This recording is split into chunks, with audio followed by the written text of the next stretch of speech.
You know, there's nothing worse is to get ready to go on a trip and you find out your slide out for your bedroom doesn't work.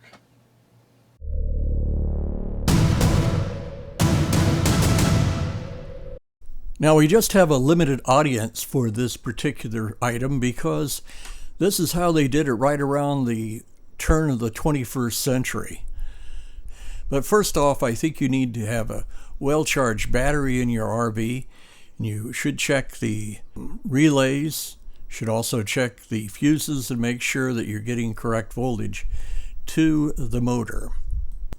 The one important thing we've got to tell you, I have no limits on my slide out, whether it be my main slide out or this one. So you have to be very careful that you don't go beyond the limit. And what happens when you go beyond the limit, your slide out will fail. And that's the sound you get when you reach your limit on your slide out. That doesn't necessarily mean that your slide out will fail. So if you're pulling your slide in out and you get that noise, immediately try to go back and pull it in so you can see whether or not it has failed. This is the Barker motor, and as you see, the motor's on one side and the drive part of it is on the other side. So what it does, it pushes back against the frame and it provides a whole heck of a lot of torque to move that slide out in and back. This is what the Barker motor looks like when it's properly installed. The back is pressure fitted against the frame and it's perpendicular to the side of your RV. When my slide out wouldn't go back in, what I found was I had at least 1 inch to 3 inches gap between the back of the Barker motor and the frame. And this is how I corrected that. At this point in time, you need to have a one person or possibly 2 people go out and push your slide in so it backs into the Barker motor. One person should be inside to make sure that you are perpendicular. But if that doesn't do it, let's go to the next step. You'll have to disassemble the drivetrain. I do have a video on doing that in my RV adventures on YouTube.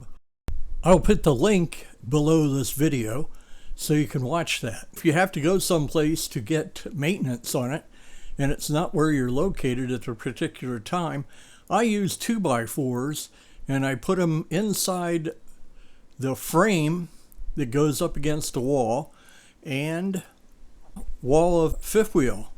I usually get about 4 foot, but it's depending on how big your slide out is. I've gone about 2,000 miles this way, and at night I take the 2x4s out, we push the thing out, in the morning we push it in and put the 2x4s there to brace it. And it's been quite an effective way of getting to where you're going. If it's the main slide out, and if your self-healing fuses aren't intermittent, the only thing you can do is get your crank handle out and crank the thing in. It took my wife and me about a half an hour to crank it in. Luckily, I was at home when this happened. My fifth wheel has the bed in the slide out. Others of the same year have got a closet there with the bed back facing the front of the fifth wheel. In that case, you're going to have to do some investigation on what kind of slide out and motor that you have had. It's always important to have somebody you trust to be your RV technician. You can call them on the road and they can give you some advice, especially if they know your coach.